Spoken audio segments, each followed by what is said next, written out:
Pairwise comparisons.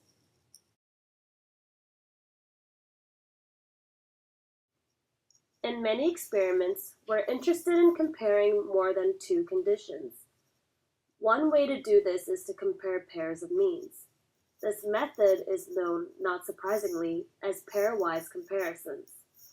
For example, say you were interested in differences in job satisfaction ratings between doctors, nurses, and hospital administrative staff. You could compare the mean job satisfaction ratings of doctors and nurses, then compare the mean rating for doctors and administrative staff, and finally compare the mean rating for nurses and administrative staff. Let's take as a second example the case study on smiling and leniency. This study investigated the effect of different types of smiles and the leniency shown to a person. The 4 types of smiles are shown here: false, felt, neutral, and miserable. How do you think we should go about testing the differences in how the man were treated when he had different kinds of smiles? One way to proceed would be to do a t-test of each group mean with each other group mean. So you would compare the mean in the false condition to the mean in the felt condition, then compare the mean in the false condition to the mean in the neutral condition, and so on. This method would result in 6 comparisons altogether.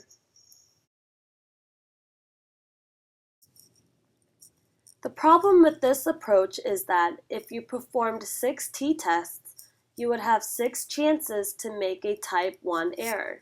When a type 1 error is made, the true null hypothesis is incorrectly rejected. As statisticians like to talk in double negatives, I'll translate.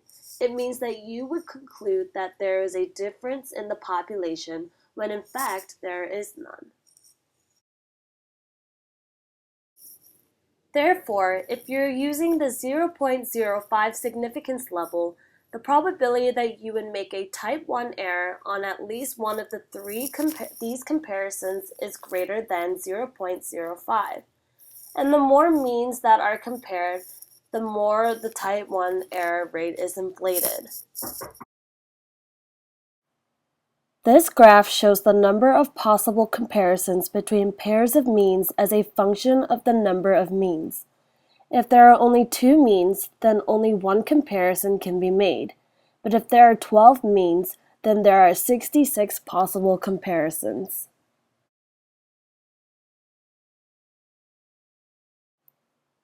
This graph shows the probability of a type 1 error as a function of the number of means. As you can see, if you have an experiment with 12 means, the probability that at least one of the 66 comparisons among means would be significant, even though all 12 population means were the same, is about 0.7. The inflated type 1 error can be controlled using the Tukey Honestly Significance Difference Test, or a Tukey HSD for short. The Tukey HSD is based on the studentized range distribution, which is a variation of the t-distribution. We use the studentized range distribution because it takes into account the number of means being compared. Let's get back to our example, the Smiling and Leniency Study, to see how we compute the Tukey HSD test. You might notice that the computations are very similar to those in an independent group's t-test. We'll go through each of the 4 steps to compute Tukey HSD. We'll compute the means and variance, the mean squared error, the studentized t, which is also known as q, and then the p-value. First, we compute the means and variances of each group. They are shown in the table here. Second, compute the mean squared error, or MSE. This is simply the mean of the variances. Here, it is equal to 2.65. Third, calculate the studentized t, also known as q, for each pair of means. In this equation, m sub I is one mean, m sub j is another mean, and n is a number of scores in each group. For these data, there are 34 observations per group, so our n is 34. The value in the denominator is the square root of the mean square error, 2.65, divided by 34, which equals 0.279. Finally, compute p for each comparison using the standardized range calculator. You plug in q, the number of means, and your degrees of freedom. The degrees of freedom is equal to the total number of observations minus the number of means. So for this experiment, that is 136 minus 4, which equals to be 132. Now we have our results. The only significant comparison is between the false smile and the neutral smile. You might notice that some of these results appear to be paradoxical. For example, it looks like the false smile is same as the miserable smile. The miserable smile is the same as the neutral smile. But the false smile is different from the neutral smile.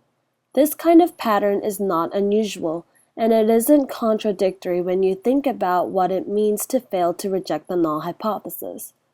When you fail to reject the null hypothesis, it is not the same as accepting it.